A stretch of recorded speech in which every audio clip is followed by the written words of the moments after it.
Very much, Matt. Yes, the weather conditions very changeable this morning, aren't they, at Imola? Let's just see what happens in the second session, which, as you say, coming up in just over 10 minutes.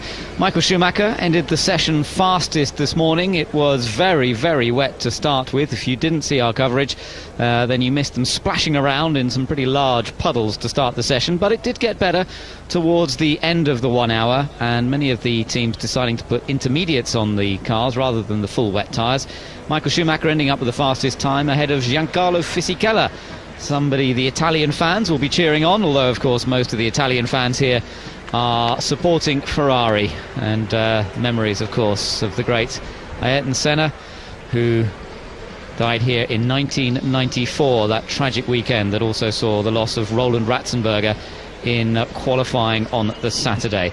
So memories of some great racing drivers from the past, and interesting to see Hakkinen here this weekend as well. Mika making his first visit to the race weekend. Slavisia Eccleston also here with Bernie, also part of the what's going on this weekend at Imola, and we'll wait to see the action a little while. Well, Gerhard Berger having a joke, and a family friend of the Eccleston family. And I hope that this track, although Peter mentioned there's maybe rain beginning to spot again, but what I'd like to see is in this hour, the second part of Friday practice, is teams going out on those intermediate tyres to get an indication as to what track conditions are going to be like. Is it going to be worth it? Ambient temperature will have risen a little bit, but nevertheless it's information gathering, and it's very, very important.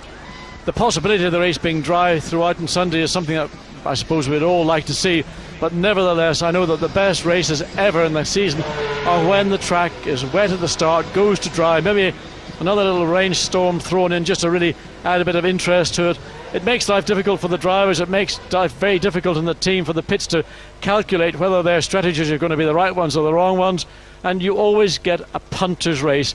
And you know, sometimes it's nice to see a mix and match of the field, not always have the predictable Ferrari, Williams, McLaren top 3 or top 6 places, to give the teams, the Saibers, Jordans, BARs, Jaguars, everybody else, the Renault, strong finish for Renault in Brazil, to give them a chance to get some points and not have this huge divide between what I would call the Premier Division of Formula 1 and the First Division of Formula 1. Looking at the track, you can see that it's still quite damp in most places, but there should be a good dry line developing by the end of this session, I would think. And emailing from our information centre to Jordan saying, are you confident in the performance of your wet tyres? And Jordan saying, well, the wet weather is a little bit of a lottery, but they were confident following the Valencia test, which was held just last week, and Jordan using the Bridgestone tyres, remember, which did seem to be going well this morning. A look down the pit lane here at Imola, and as Peter mentioned, we're going to see changes to the track next year, and this pits area will be completely redesigned. They're straightening out a couple of different areas, spending quite a lot of money over the course of the next year or so to make some changes. Around £5 million will be the cost, and they're also straightening out the Variante Alta. The second Rivazza will be made faster, which will then lead on to a new pit straight. So changes for next year, but for this year the track remains in the format that it was brought into after the events of 1994. And it's still a fun circuit, but having raced on it in its pretty much original layout, in fact I think way back in the early 70s I raced here in a Formula 2 race when there were no chicanes before the pits whatsoever, and it was out of the Rivazza and all the way flat out down through Tamburello right down to the Tosa hairpin. Mind you, we weren't doing the speeds anything near to what we see this weekend, but nevertheless it was a real slipstream with that long Tamburello corner pretty much midway between the Rivazza and the Tosa hairpin bend. Looking at the time set from this morning, we mentioned Michael Schumacher with the fastest time. Looking on down the list, you see one or two interesting results. Mark Webber didn't do quite as many laps as his teammate Alex Young.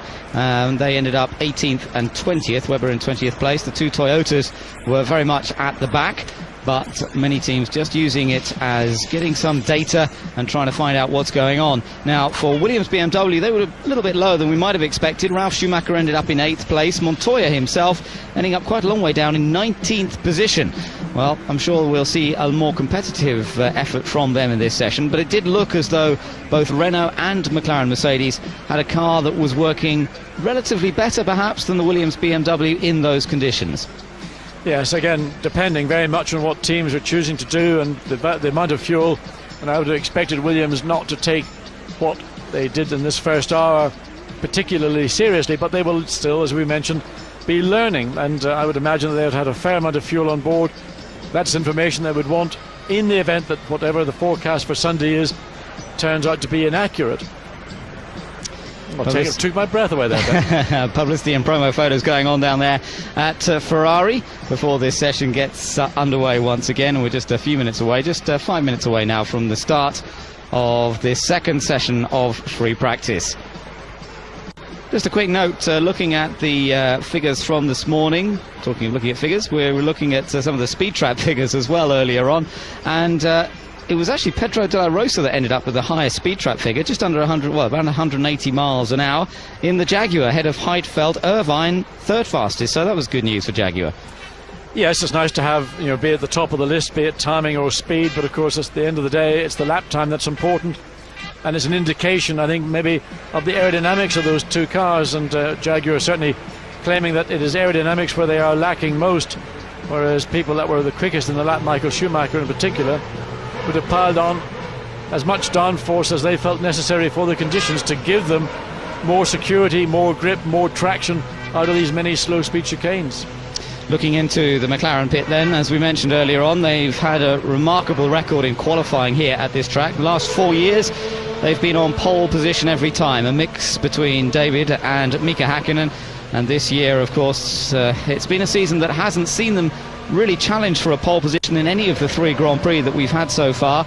There have been discussions that perhaps the Mercedes engine not producing quite the horsepower of particularly BMW, maybe of Ferrari as well, but continual improvements being made. The chassis does look good, and of course traction and directional change here very important on the Imola circuit, and getting over those curves as we talked about in the first session. You can see the Ferrari fans are here already. Some of them paying close attention, some taking a moment or two to relax before the start of this second free practice session on Friday.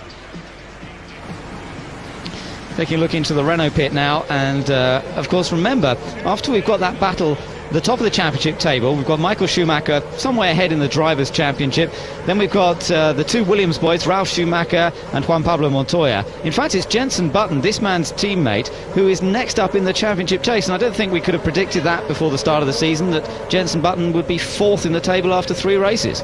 I think that Jenson has turned the corner. He had a very difficult season last year, and that was probably the result of maybe slightly overconfident in his results of 2000, his debut year in Grand Prix, but certainly has done a sound job for the team. The only question mark I'd raise was, why did Jenson concede places into turn 1 in Brazil quite so easily? It was something I thought that he didn't really appear to defend it quite so vigorously as I would have liked if he had been my driver. Well, down in the pits, the driver's getting ready, but Amy Lewis has caught up with Enrique Bernoldi before the start of the session.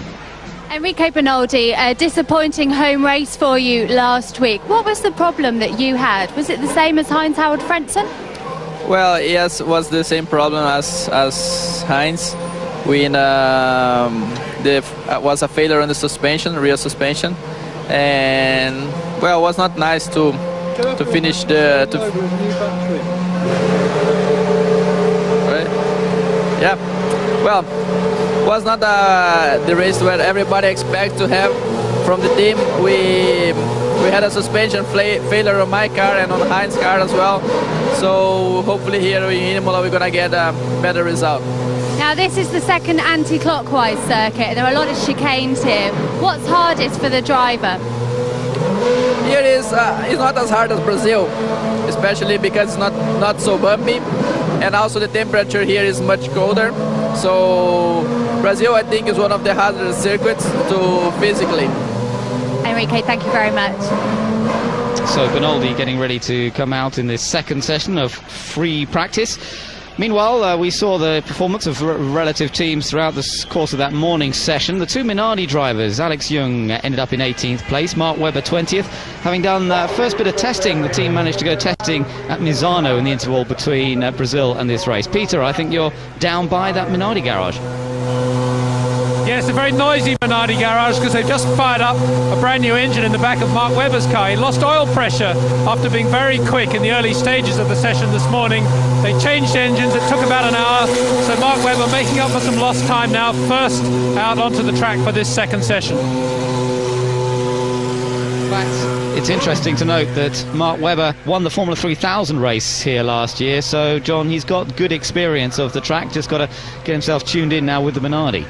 Yeah, it's nice to come back to a circuit where you've had a victory, and it gives you that little bit of added confidence. We were talking a little bit earlier in the studio with Matt about confidence and how important it is. And Mark Webber, I mean, his confidence so sky high after that fine result in Australia at the beginning of the season, and he is the first car to leave the pit lane for the final hour of Friday's first practice session.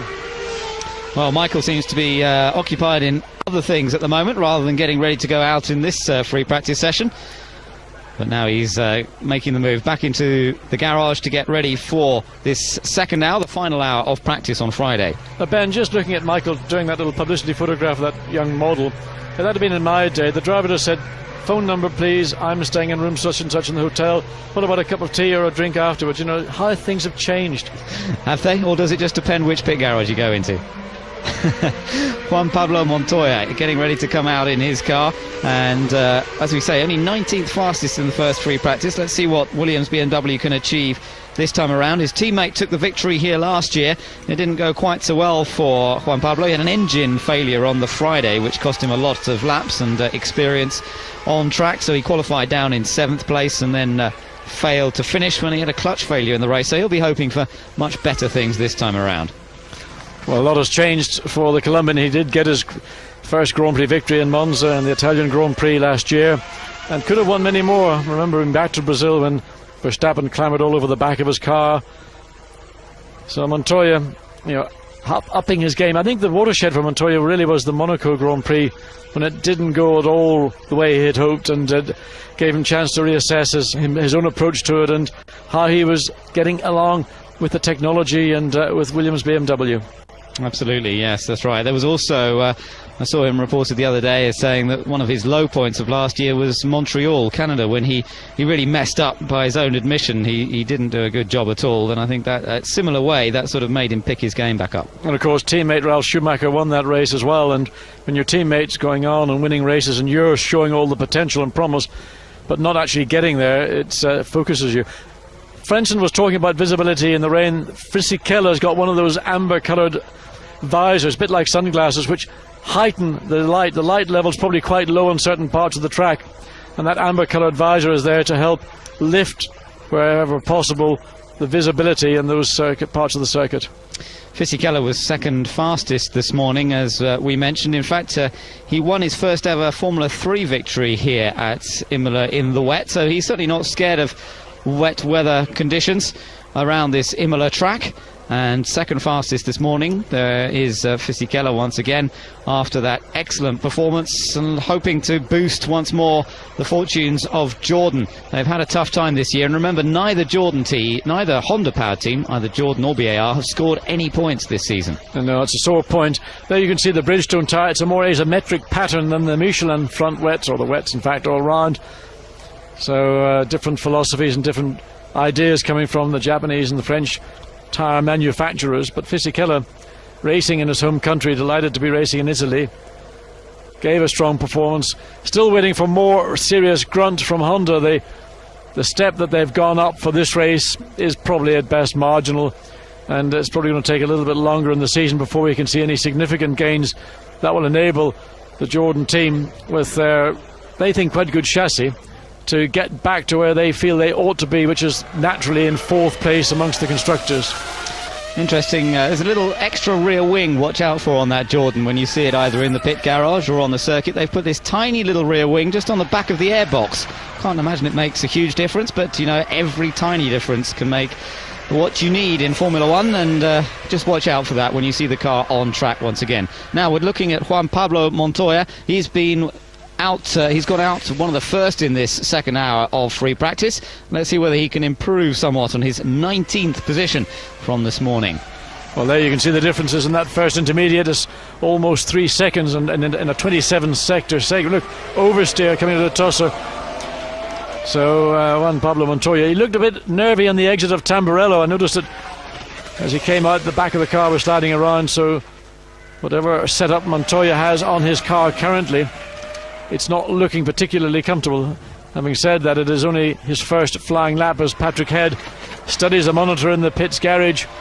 They will no doubt be taking on board whatever he feels or sees the car is doing. And sometimes, a driver and an engineer have different views of a particular incident. One says one thing, the other says something different.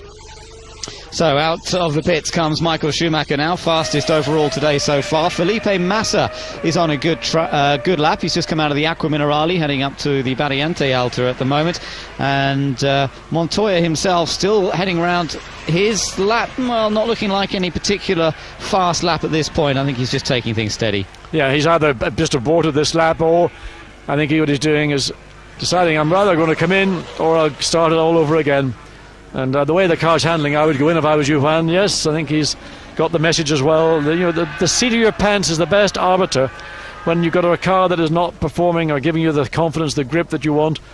You could see on that first flying lap on the exit of the Tamburello, and then coming out of the Tosa, the car was not performing, not giving the performance.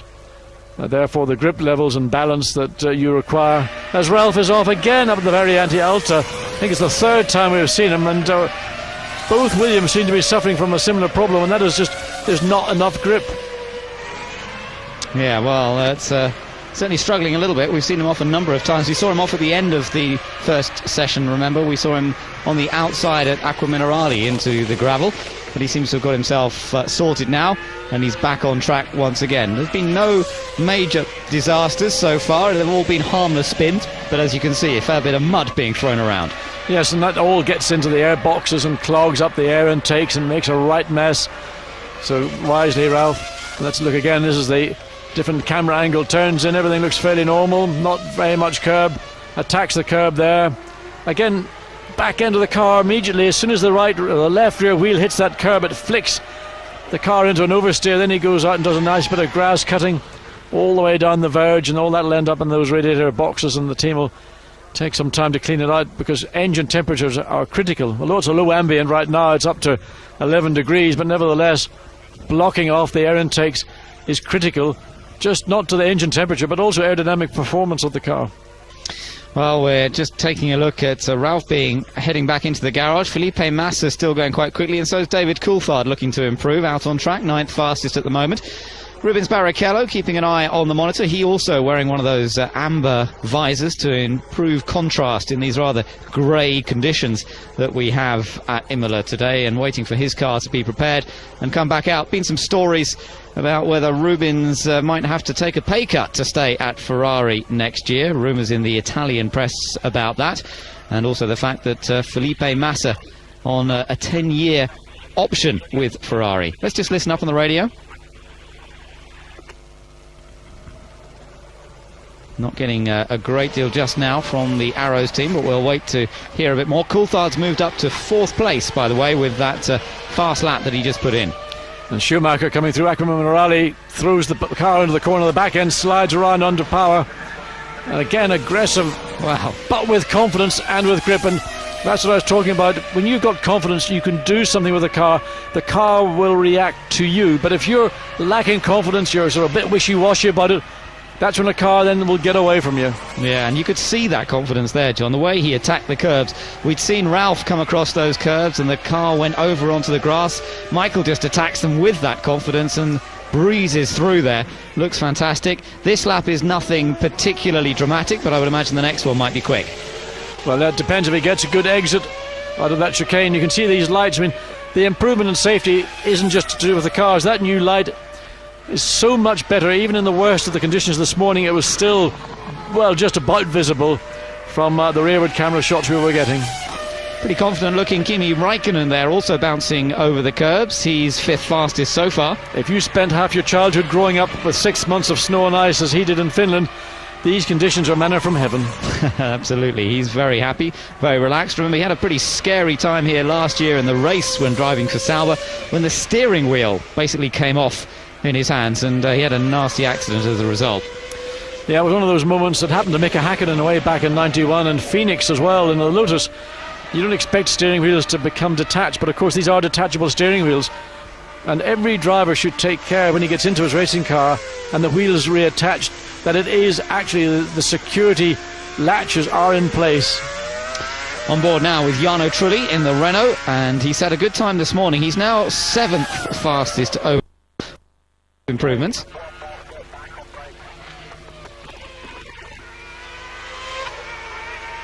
And just listening up, bit of adjustment on the brakes going on.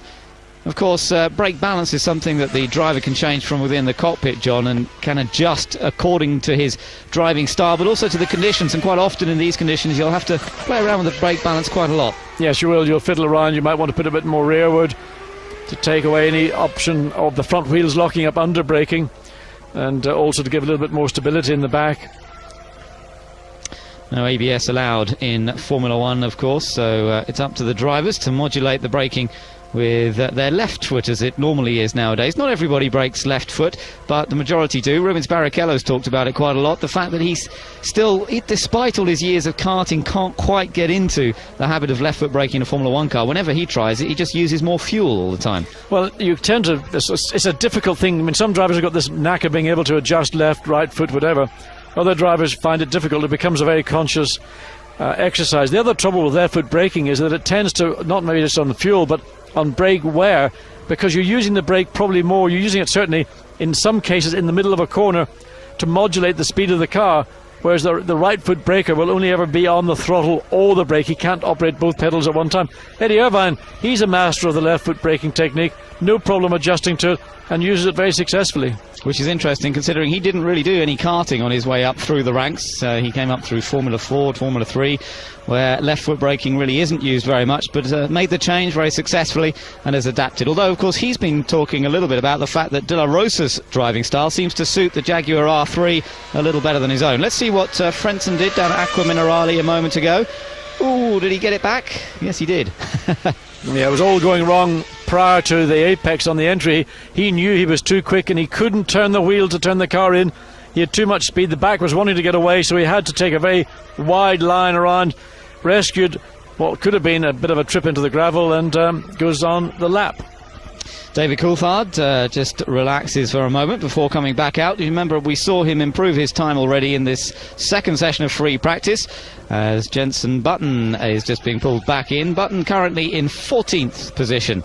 So it's still Michael Schumacher with that time set from this morning session from Fisichella and Barrichello. Coulthard now in 4th, ahead of Raikkonen, Frentzen, Trulli, Massa, Ralf Schumacher, Nick Heidfeld, and then Takuma Sato in 11th place, ahead of Irvine, De La Rosa, Button, Panis and Villeneuve, both together in the BARs, down in 15th and 16th places.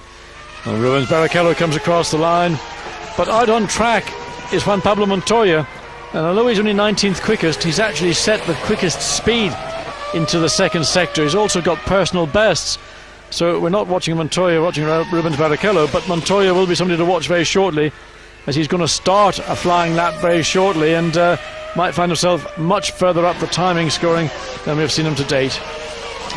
Neat and tidy, Rubens Barrichello in the 2002 car, gets on the power. Great traction required out of that corner, and absolutely crucial to get the power down well. Then he heads over to the left-hand side of the track for the Variante Alta. This is where you use the curve. It's where we saw Ralf Schumacher go off just a little while ago. Now, power on, and they're coming down towards the fastest section. This is where the speed trap is. This is where they were doing about 180 miles an hour before getting on the brakes into the tight left-hander, and then the slightly faster left-hander that brings them round back towards the pits. Both Ferraris in shot, and Rubens Barrichello on a reasonable lap, but this won't be any improvement. I wonder if he'll stay out there. Yes, he will stay out there and continue round for another lap. Traction control working well on the exit of that final corner. The new Ferrari looking very neat and tidy around the front end in particular. One board here with Juan Pablo Montoya, and if you look around the front of this car, when we were looking at it in the pit garages, a lot of barge boards and little extra bits and pieces of aerodynamics around that front suspension, trying to tidy up the airflow. Certainly not as neat and tidy as the Ferrari, but hopefully as effective. Well, it's the aerodynamic department that Williams feel that they're probably lacking in compared to Ferrari, and they're working very hard to gain more downforce. Montoya up to 9th now at that time, looking to find every little detail on the car where they can pick up. You're not looking for tons. There's no big discoveries anymore on downforce. It's all a lot of fine detail working and putting that all together, and looking for maybe if you can get a 1.5%, 2% increase, you'll find a ton of downforce. So Ralph watches the monitor, sees that Montoya's improved his time up from 19th to 9th place now, 139.480. But remember, we're still some 15 seconds away from dry weather pace, and nobody would even think about getting onto the normal dry groove tyre at this stage, but they are putting on intermediates. Yes, Ralph is going out on that Michelin intermediate.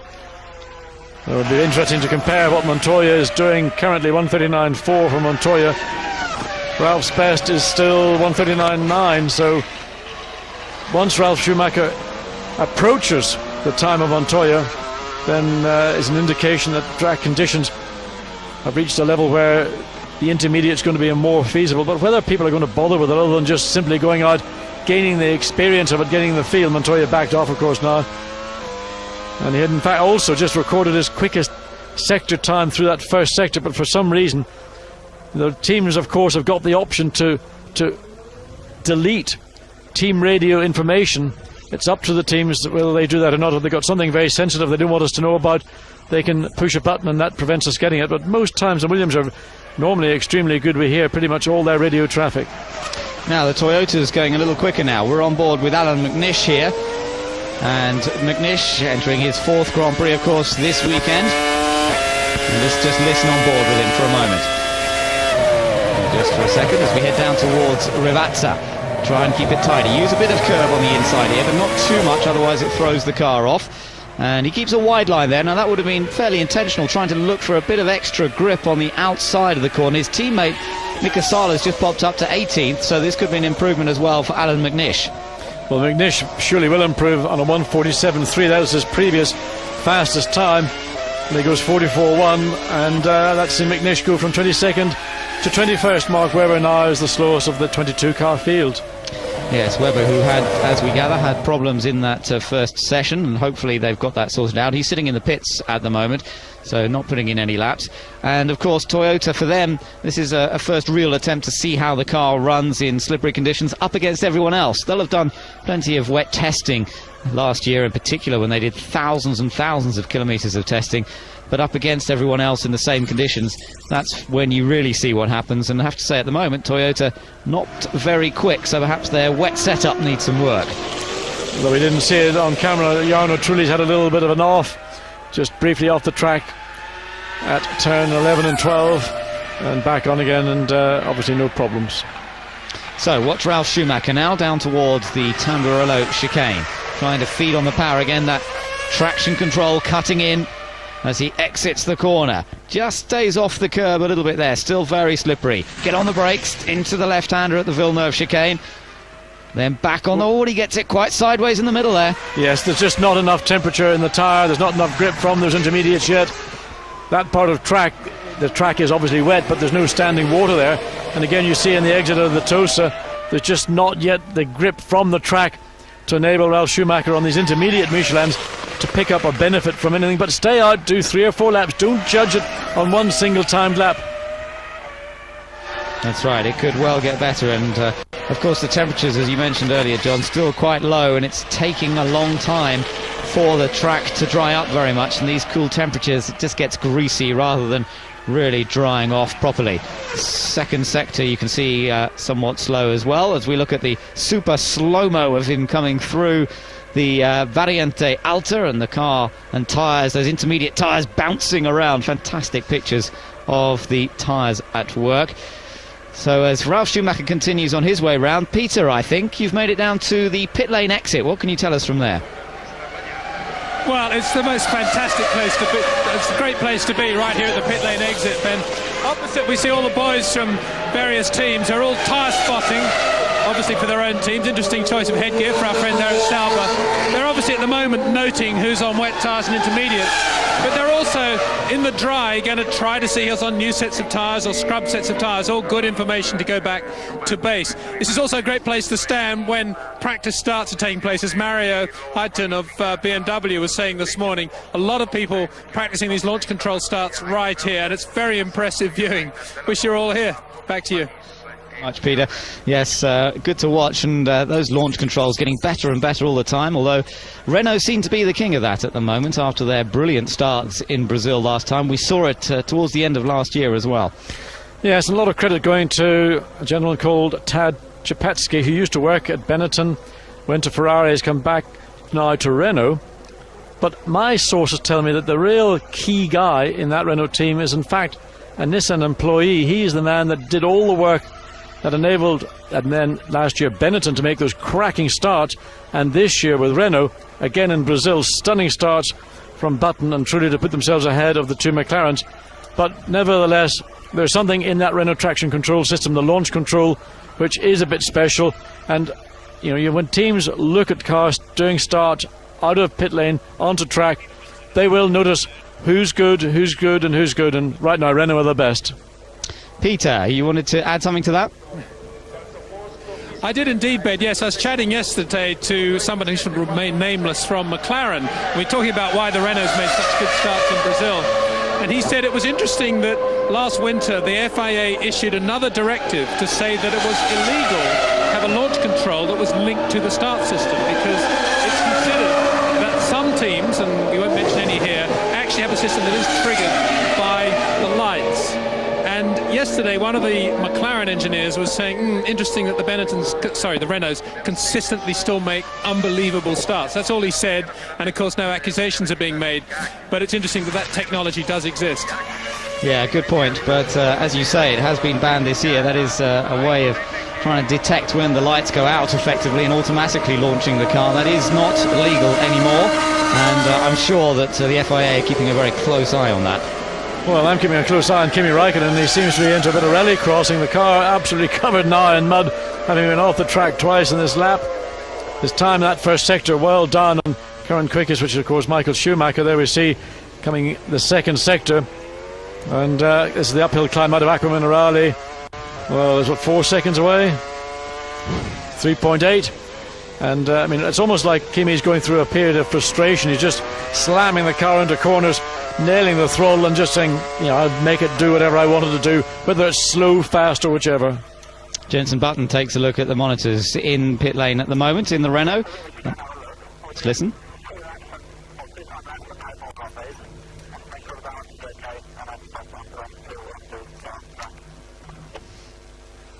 Well, it's a little bit garbled, but basically instructions to Jenson as to how many laps to do, what they're looking at trying to achieve at this stage, with just under 38 minutes of free practice running still to go. Michael putting the helmet back on, getting ready to come back out. He is fastest in this session, remember, overall, from Giancarlo Fisichella and his teammate Rubens Barrichello, then Coulthard and Räikkönen, the two McLarens, and then Frentzen in the arrows, Trulli, Massa, Montoya and Ralf Schumacher. And Michael has also changed his visor. He feels now that the light conditions have improved sufficiently to go back to the normal clear visor. That's the reason why Räikkönen was sliding around. He was also on intermediates, but look at the side of that car. I mean, normally it is absolutely immaculate, and you think somebody had taken it through a ploughed field. It's certainly looking pretty messy now, but the car in one piece, that's the important thing, as coming out still on wet tyres by the looks of things. Yeah, I think what they were talking about with Jenson was tyres that go out and do a couple more laps. I think they might be looking at giving him a run on intermediate, but just go out, do a run on full wets right now. They've got choices of compounds in the full wet anyway, and they may want to make a just comparison between the two compounds. Again, depending on what happens on Sunday, if you've got a race that starts wet, it may be an option to start on the harder, the more durable of the wet compounds, rather than the slightly more competitive or softer of the two. So now, watching David Coulthard in the McLaren, the man who took pole position here last year, and just using a little bit of curb, but keeping it all under control. Now into the Tosa left-hander. Uphill climb here. This is where you need the horsepower and the traction, powering out of this corner all the way up the hill, then over the bumps that we saw earlier on, and the car looks reasonably settled there as he then goes into Piratella, the left-hander, drops downhill. Watch this sequence of corners, a fast right followed by a very tight right. Got to get the balance and the braking just right here. It's difficult. Again, you see just the slide off the throttle. The car then gets into the... Oh, and there we go, Felipe Massa. It keeps it pointing in the right direction. We've seen Sato do that in the first part of Friday practice now. Felipe Massa does the same thing. This is coming into the Tosa hairpin. Yes, sorted it all out and gets back on. Heidfeld had a moment earlier on in this session, and now he's got it back out all right. And looks as though Giancarlo Fisichella has might have a little problem. We'll keep an eye on that. Meanwhile, let's take a look at what happened here, John. Well, that's it. You just come out of that Villeneuve chicane, you ride the curb. He actually got the tyre onto the muddy part just off the curb, and the momentum, the pendulum effect takes over as we watch David Coulthard coming through that final chicane. And really you can see he's having to wait to get the power on. There's not the grip that Michael Schumacher and other Bridgestone runners seem to enjoy. Yeah, and as they're on intermediates at the moment, the time's certainly not as good. Oh, and look at this. This looks nasty for Kimi Räikkönen. Bits falling off. I suspect that's the result of having been off track a couple of times, that he's actually clipped some of those attachments that are around the barge boards, the area, the airflow directional vanes. So actually it might handle better with those off. Sometimes, believe me, an understeering car in these conditions gives you more confidence, because you can actually throw the car in and therefore pick up the throttle and go quicker. Well, we'll have to see. Just confirmation, we just had confirmation that Fisichella had a spin but rejoined, so seemed to be down to that Acqua Minerale part of the circuit where he went off. So we're looking into the Sauber pit. If you want to ride with David Coulthard at the moment, then go to the onboard channel with the interactive system. You can ride with David Coulthard right now out on a damp but drying track as the work. Oh, and off goes Fisichella again. Now, this is a separate incident. We heard that he'd been off a moment ago, but now he's gone off again. Up at Peratella, and that's a pretty quick part of the track to drop it, and Giancarlo pushing hard. He's still second quickest. And maybe just that's got a rush of blood to his head. Well, there's the view, and because he's wearing that different visor, not the normal tinted visor, we can actually see his eyes for a change. Great, isn't it, to see this? We've used this camera a few times this year, but usually with a dark visor. That was where he went off. And that's a very strange. He didn't even attempt to make the second part of the Peratella, just decided that was it, or had to go straight on. Maybe just too late in the brakes, didn't have the confidence to turn the car. The feeling would be that if he did turn it, he would end up spinning backwards into the tyre barrier on the outside of the corner. Now looking at Rubens Barrichello, his intermediate time again 2 seconds slower than Michael Schumacher's from earlier on today when they were all on full wet tyres. But it's this greasiness that you get in these cold weather conditions when the track doesn't really want to dry off properly, and instead of seeing times improve, the times seem to get stuck and often almost get slower because of the nature of the track surface. Well, what you're not getting is the bite. Ironically, you do get it when the track is wetter and there's more water and more loose water.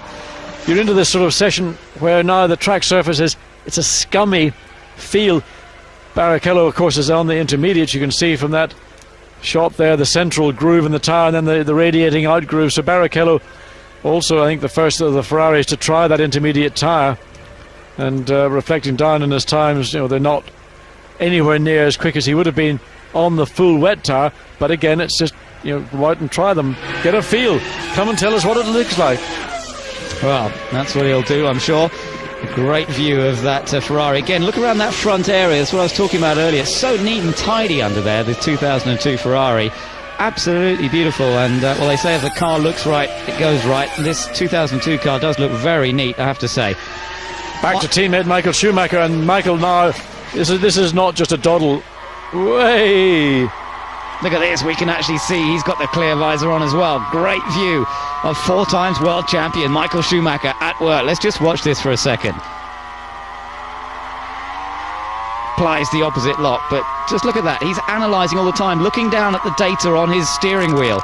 That's what he's checking at the moment. Even when he's on a fast lap, it might not be his fastest lap so far, but just so relaxed, so cool, taking it all in. It's what you were talking about earlier on, John. He's able to absorb so much information. Yeah, he's got the capacity to deal with the stress of driving a Grand Prix car in bad conditions completely at ease. Look at the amount of work his hands are doing, but his eyes, the relaxation in his face, it's just unbelievable. That's fantastic. What great pictures we're getting here on Digital F1. And Ben, he just set the fastest time in that third sector on that lap. The lap wasn't quicker, but the third sector was the quickest we have seen so far this afternoon.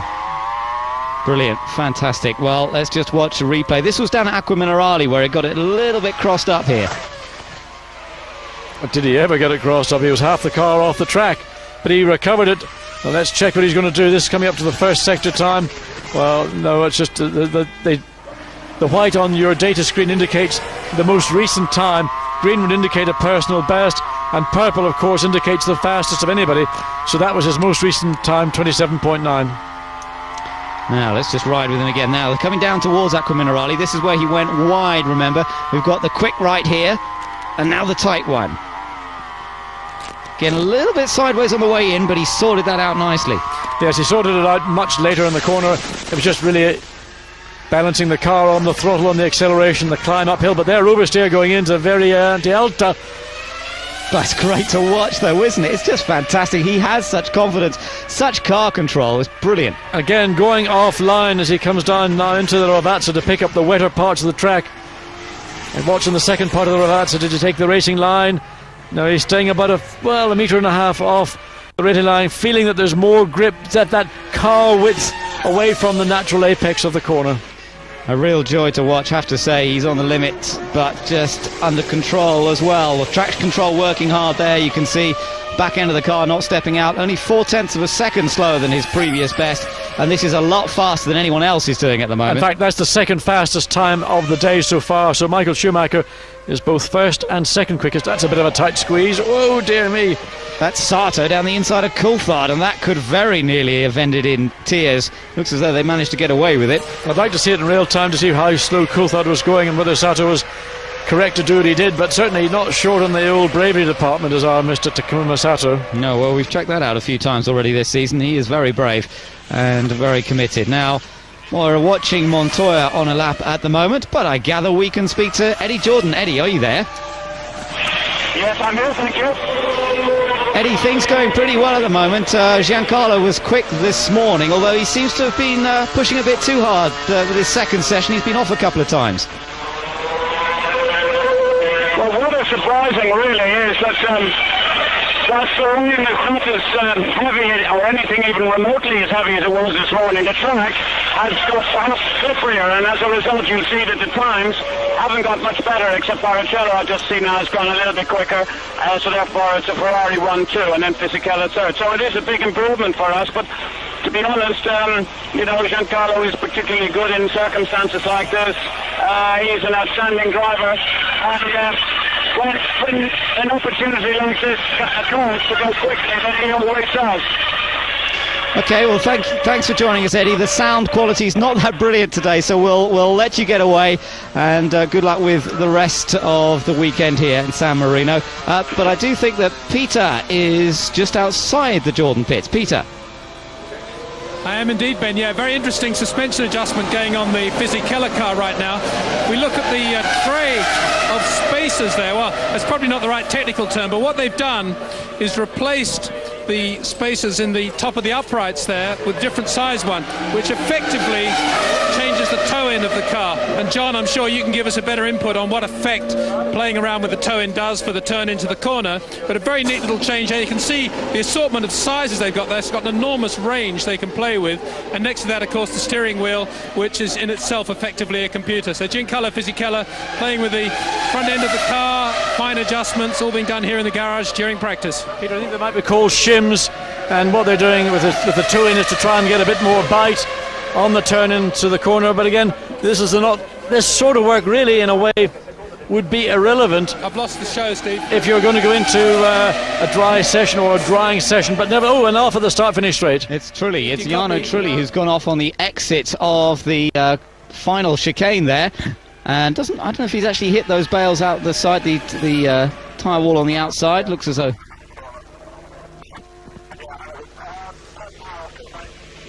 Yes, that's bent.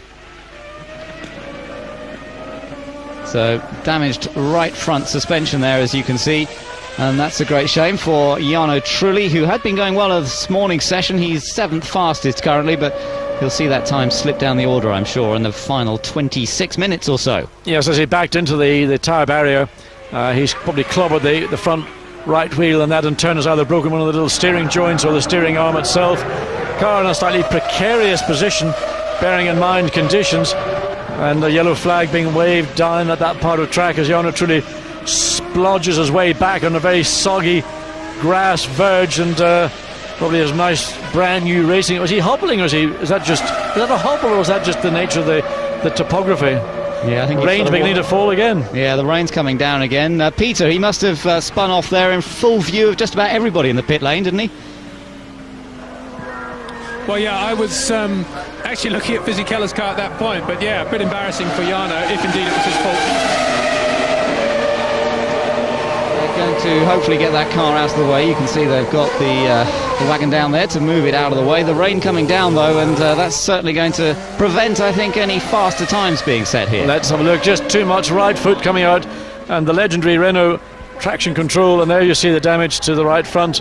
And that hobble we saw from Trulli going backwards, he actually hopped up on that bound tyre barrier, and because the tyres are wobbling around, that's why he was wobbling up and down, and it's got nothing to do with his foot or the nature of the ground.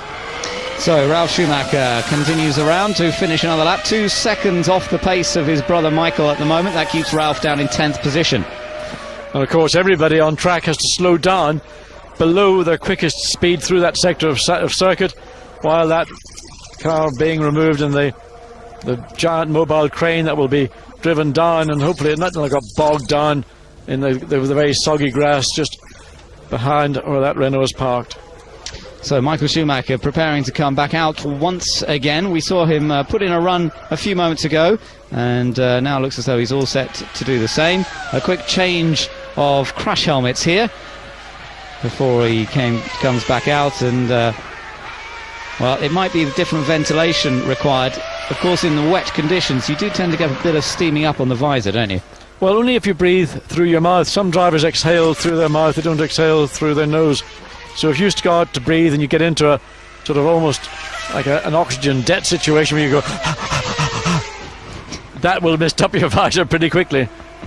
Well, we won't get into the heavy breathing just now. We're watching Jenson Button heading up the hill out of the Tosa hairpin, and Jenson currently running down in 16th place. Just seen his teammate fall off, of course, on the pit area, the pit straight coming out of that final corner.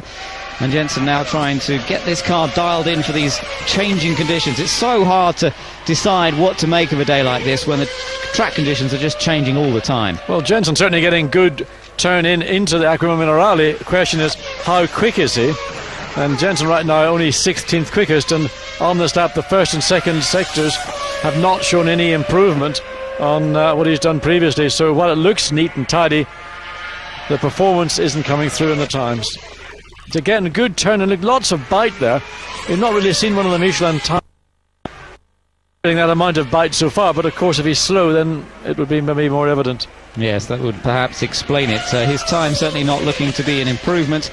Still got the yellow flags out, that is because of his teammate's car. This is the area, of course, that he's going through now, where it looks as though they've almost finished getting that car out of the way. You can see in the background, in fact, it is pretty much out of the way, and they should withdraw those yellows within a moment or two. In fact, there was a green flag just waved on the exit of the chicane, and that situation is now under control as Juan Pablo Montoya once again is preparing to take another run on the circuit. Montoya still only 9th quickest. Ralf Schumacher just looking to see, in fact, Ralf is 10th. Yes, just watching on track B of our coverage in one of the Saubers, I think it was Felipe Massa taking a slightly wide line out of Aqua Minerale, getting it all over the dirt, but he managed to get back on again, so it didn't actually cost him too much time. And on the onboard channel at the moment you can ride with Nick Heidfeld, just warming up on the moment in his Sauber. Both Saubers running quite well today so far, although with some improvements that have been made, they've been pushed back a little bit. Massa's running in 8th and Heidfeld in 11th. Now you can see the air temperature still only 11 degrees, and that's why this track simply isn't drying off very quickly. And again, a set of those Bridgestone intermediates going on Michael's car. Brand new set of tyres, so this has got to be watched very carefully. The spotters down at the end of pit lane will make note, not just that he's on intermediates, but at the very time of the session that he goes out. We've just got over 21 minutes remaining, so all that information will be taken away by those spotters, particularly those on Michelin tyres. And when Michael does his run, let's see if he does a standing start, a launch control start. The lights are green for him, so he'll just go through the process of engaging it. Yes, and then releasing the button, and away it goes, and a very clean, smooth getaway, allowing for a slippery surface here. Indeed, I mean, there didn't appear to be one iota of wheel spin whatsoever for Michael Schumacher, but I'll watch that very closely. That's going to be, for me, a very critical point in this session. So 2/3 of it over, and the final third remaining as we go back into the Jordan garage. And again, the filling in of some of those aerodynamic slots. Jordan, one of the teams that went for that sort of semi-keel design in the front end, causes mechanical problems in terms of the structure, but filling in the gap between the nose and the wing with something which they think might be appropriate or better. Coulthard on track. His teammate Raikkonen had a little bit of an off a little while ago, nothing serious, came back onto the track, so no damage done. That was an additional one, I think, to when we saw him on the mud earlier. But Coulthard currently 4th fastest, down to Acqua Minerale, keeps it neat and tidy through there, and now back up the hill, and you can just see the little wing vortices coming off that rear wing as the speeds build. Watch him through on the live super slow-mo, really working those tyres. Now, Ben, we saw in Brazil a shimmy off the front of the McLaren. Now, there was the unloaded wheel, not so clear. I mean, the car bounces around. There's a certain amount of it still there, and I'm not clear whether that's a tyre-related problem or whether it's something within the McLaren, the construction of the suspension. It's not anywhere near as clear as it was in Brazil, but I think the fundamental characteristic still is there.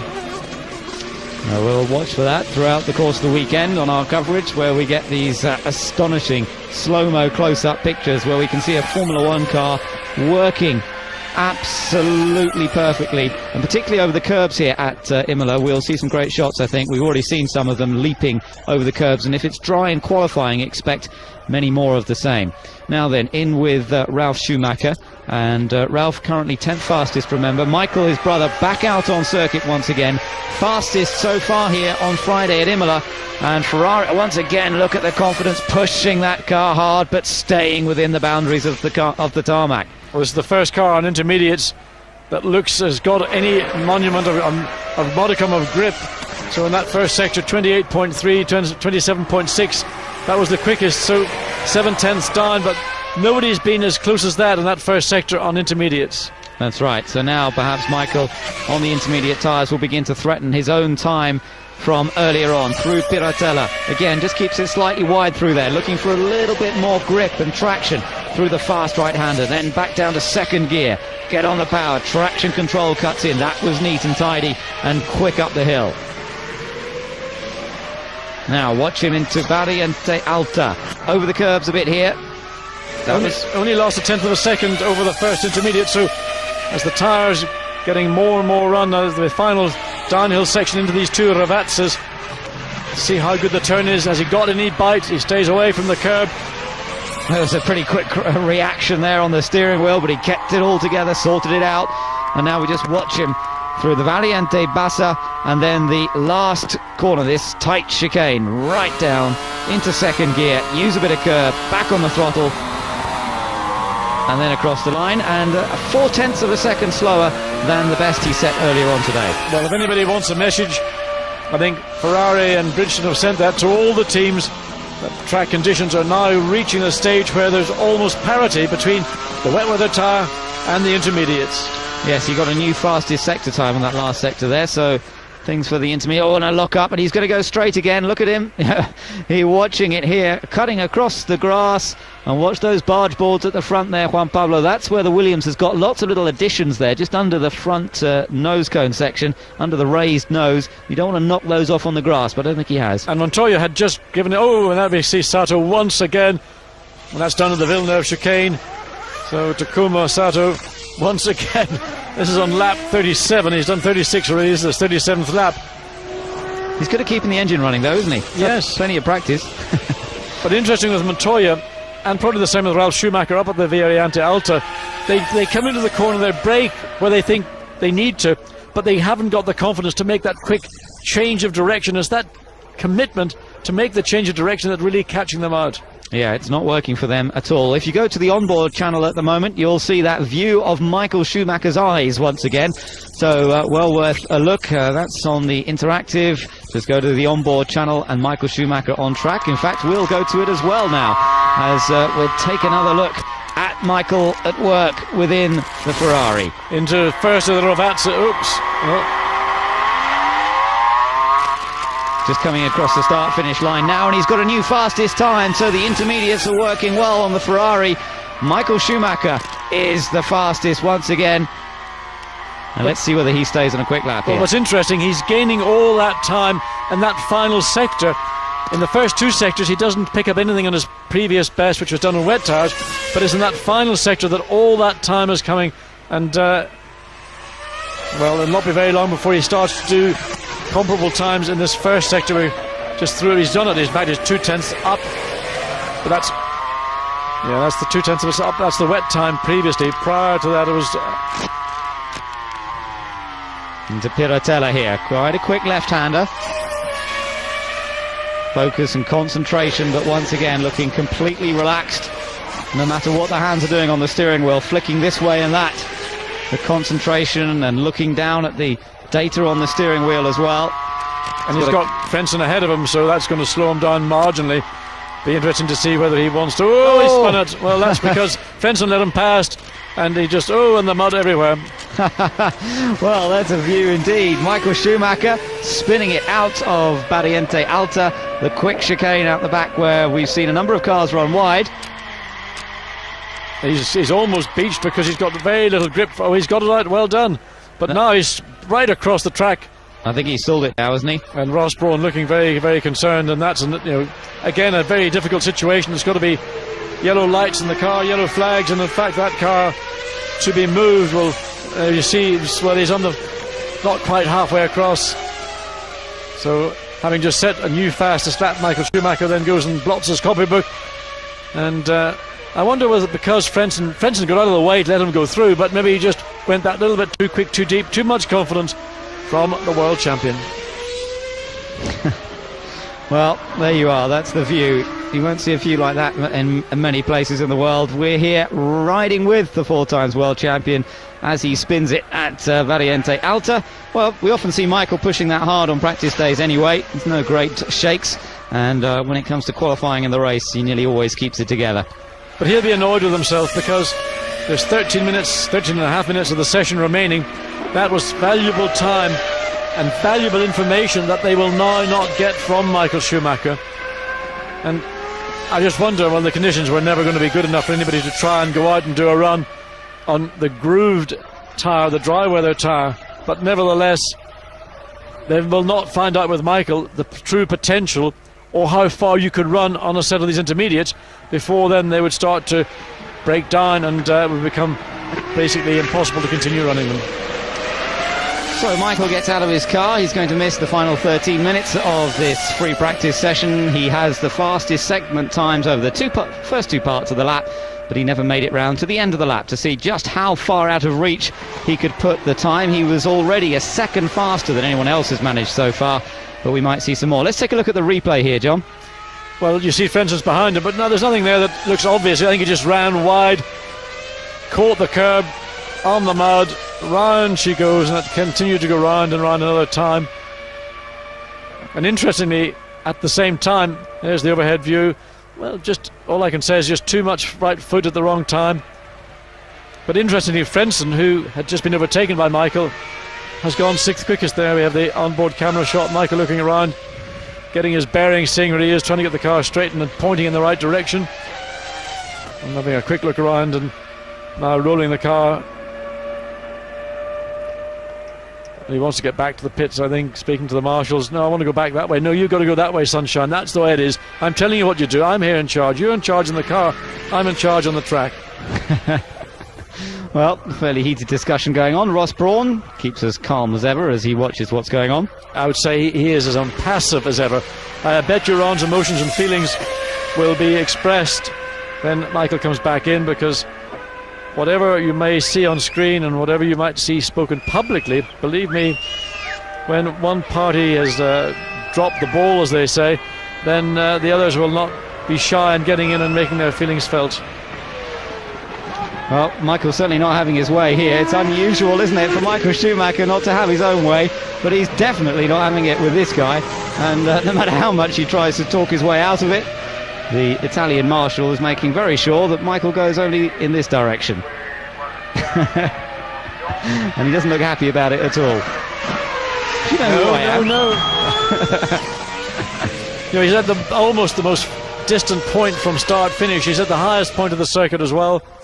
And to get to the pits, he's going to have to walk right across the heart of the circuit and then go across the passenger bay. But he would have his pass, and you know, he may not be allowed in. But more likely in danger of being mobbed by the Tifosi, I should think. Well, that's also a problem, walking through the centre of the circuit. Of course, a major viewing area for the race fans, as little brother Ralph, again on the intermediate Michelin, goes out. And I think Williams clearly realised that now is a good time for them to fulfil the mission, to find out just what the track's going to give up to a set of intermediates. They're pretty aware of what the wets are capable of doing. As we look at David Coulthard, you can see that centre of the tyre beginning to shred. That's the wet tyre at its limit.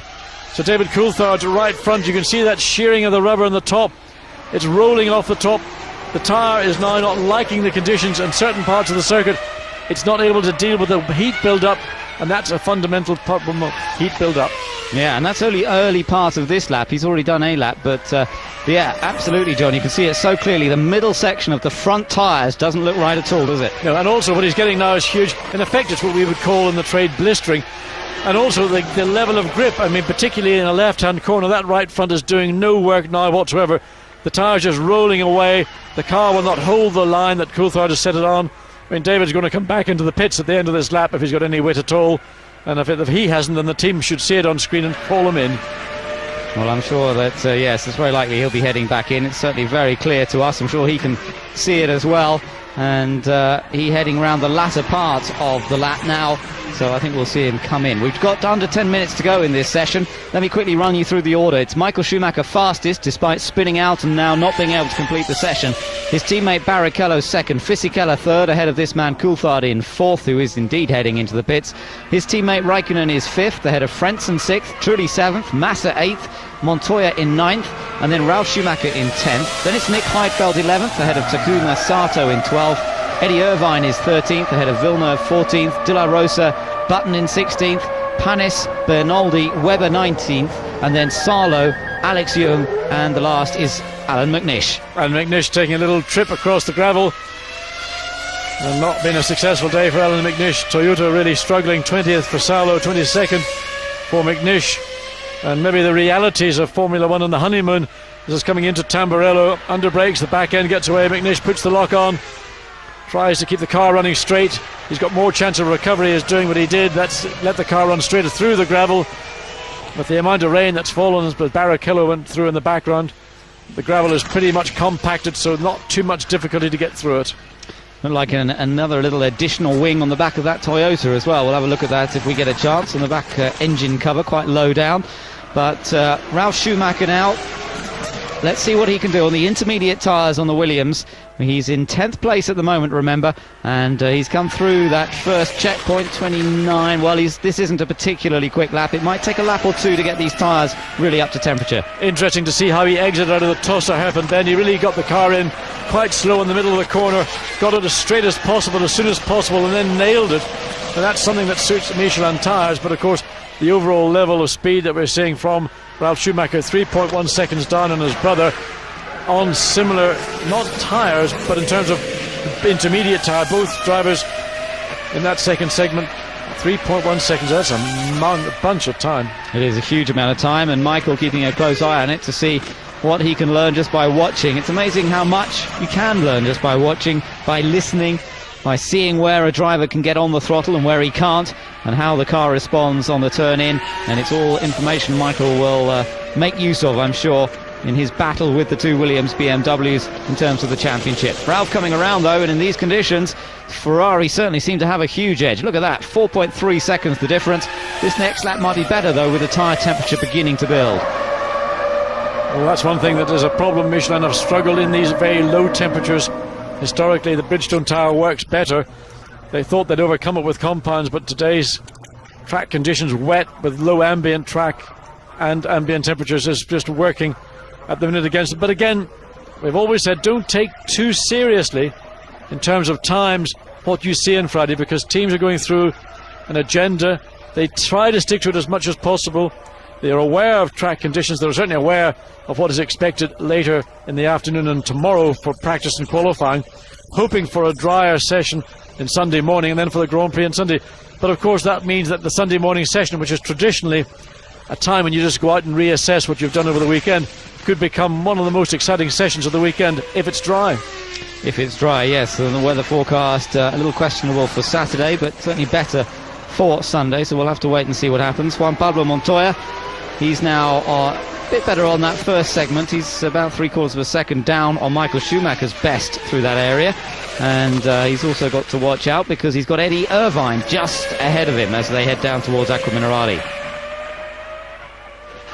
Irvine currently 13th fastest in the Jaguar, and he looks as though Eddie went a bit wide there. Yeah, he struggled to come through the Acqua Minerale. I don't know whether Irvine's on the intermediates or whether I think he's on wet, still looking at that tread pattern, but round wide in Acqua Minerale. In fact, Ralf Schumacher closing up very quickly, Eddie really struggling, and maybe Eddie's just deciding that he's also done sufficient on this particular one. In fact, this is his out lap. He's been in the pits, so this is an out lap for Eddie Irvine. So we'll wait for the last few runs to be made here in the last 5 minutes of free practice. Now that looks a bit more purposeful. Giancarlo Fisichella still in third place, 28.8. Well, that's some 0.8 of a second slower, 0.973 than Michael Schumacher, but he certainly looked reasonably quick through the Villeneuve chicane. Again, that amber coloured visor to help increase light.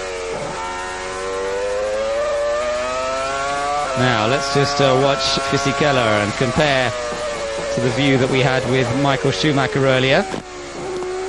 Again, it's under control and looking ahead. Part of a racing driver's task is to look much further down the road, of course, than a normal driver tends to. That's partly the speed, but it's partly the whole equation of driving quickly. And Montoya has had a spin now. That's down towards that's the Villeneuve chicane he's spun at there. As Coulthard comes round as well, so I'm not sure whether he's lost his engine. No, he's got it going again. Well, we've certainly seen a number of cars spinning at various parts of the track here today, and most of them without incident or damage. Let's take another look there. I think Juan was just carrying too much speed, and that was inevitable. Still on the wet tyre, though. This is the review, the rearward. Let's have a look and see. Just whacks the steering wheel, right hand down, bar. Not very much curb, but maybe just too much speed. Maybe, but it's certainly the Williams not looking as stable and as confidence inspiring, it has to be said, as particularly the Ferrari and perhaps even the McLarens and maybe the Renaults. Let's ride once again with Giancarlo Fisichella.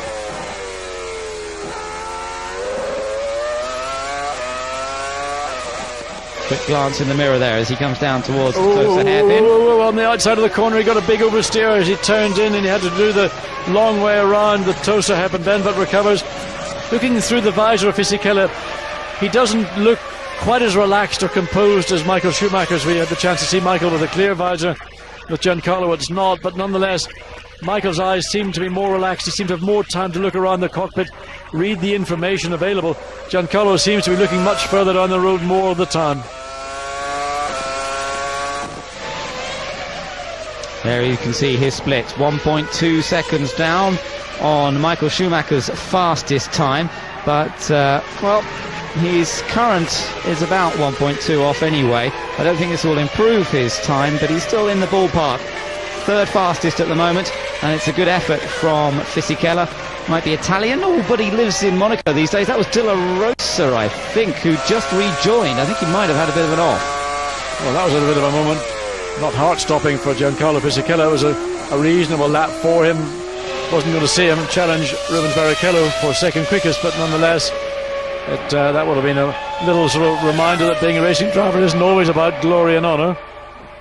Montoya then just waiting to come out in the final moments. Is he going to come back out? We'll wait and see. 24 laps have been completed by him in this session, but as you can see, the time's still some way off the pace. The two McLarens, by the way, are coming back out on intermediates, and Coulthard's on track at the moment, and Raikkonen's just come out of the pits. We're looking at another Bridgestone tired car. This is the Sauber of Felipe Massa, And he's a former winner as well at this track. That was in the Euro Formula 3000 Championship, which he dominated really last year. So he knows the place reasonably well and should feel reasonably confident, but that was a bit sideways. Yeah, and again on intermediates, he seems to have no sense of fear, just flicks the car in again into Tosa, flicked it in the back end, didn't like it, said no thanks, I've had enough of that, stepped out, puts the lock on, balances on throttle, and away he goes again. The bounce, see that bounce coming up over the top as they come into the Piratella. Yeah, it's quite a bump over there, which hadn't seen so much before. And he's got a bit held up here by the Jaguar as they're heading down to Acqua Minerale. I don't think he'd be too pleased. There's De La Rosa getting in the way of Fisichella on the end of one lap and halfway round for Felipe. Look at Massa, he lets the thing squirrel around, doesn't seem to have any fear whatsoever. Closing moments of this free practice session on Friday then, and that looked pretty good, attacking the curves fairly vigorously. He is 8th fastest at the moment, remember. I don't think this will move him any further up the order. It's been interesting that despite the lack of rain in this second session, we really haven't seen the times improve much. We would have seen a big improvement from Michael Schumacher if he'd finished off his best lap, but it didn't happen. And so his times really from earlier on, he did put in a quicker lap in this session. The checkered flag comes out and Felipe Massa will be coming around to receive it. Let's see if that makes any difference. No, it doesn't. A 1:39.7, that's about half a second off his own best from the sessions today. And let's have a look again at the replay. De La Rosa wandering around as Massa comes around. This is Piratella up at the, well, virtually the highest part of the circuit, along with the Variante Alta, and has to go the long way around as Pedro falls over himself to get out of the way. But the reasons, Ben, the times, other than for Michael Schumacher, have not really improved, is simply down to the fact that ambient and track temperatures are very low. Well, look at the body language, Montoya, showing how the back end of that car is not very stable, and that was really what we heard from Ralph on the bit of radio contact that we did hear earlier on. Back end of the car not inspiring confidence in either of the Williams drivers. Well, it's one of the two fundamentals of being a Grand Prix driver. If you can't turn the steering wheel with confidence, you'll be slow. If you can't open the throttle with confidence, you'll be slow. And I think certainly Juan Pablo Montoya has got one of them, and generally the other one follows as a result. Takuma Sato finishing off his free practice session here at San Marino and crosses the line. He enters the session in 11th place, the 39.764, so a slight improvement in time for him on that very last lap. Yes, and a good day so far for Jordan, with Giancarlo Fisichella in third and first of the rest, behind the two Ferraris, and Takuma Sato doing a good job in spite of entertaining us with his numerous offs and spins, is currently 11th quickest. One or two else looking to improve. We saw from Felipe Massa, I think maybe did he get round before the checkered? I don't think he did actually, no. Jenson Button across the line. So Massa will have to come in at the end of this lap, but he was on a quicker lap then. So if Massa had managed to sneak across before the checkered had come out, I think he might have moved up the order a couple of places there. But I bet you there's 22 guys coming into the paddock right now would say, oh, the flag came out, if I had my last lap, I would have done that time. The fact is that we've got the telemetry, you've got it at home on your data screens. You can see exactly what the teams in the pit lane see, what we see in our commentary booths. And I tell you, it's one of the most exciting parts of a Grand Prix weekend. Fisichella making his way. That's the scrutineering area up at the top end of the pit lane. So he's being weighed by the looks of things at the end of the session. Ended up third fastest here today, so that'll be good news for him, good news for Jordan, and good news for Honda too. Still looking for their first points in the 2002 World Championship, but a third place here today is a confidence boost. It's nothing more than that. It doesn't mean anything in terms of results or points, or indeed in terms of predicting where he'll be in qualifying. But still good news for Jordan. And Michael Schumacher here, dominant once again, John. Yes, very much so. And I mean, his times, he stopped. There was 13 minutes of the session remaining when he had that spin up at the Variante Alta, and clearly that lap they had two quickest of anyone in the first two sectors, so he would have gone on to improve on his 136.8. And, you know, sometimes, you know, masters drop it occasionally, and Michael just simply dropped it, made an error, and that's it. He'll own up to it. He'll say, sorry guys, we lost 13 minutes of time.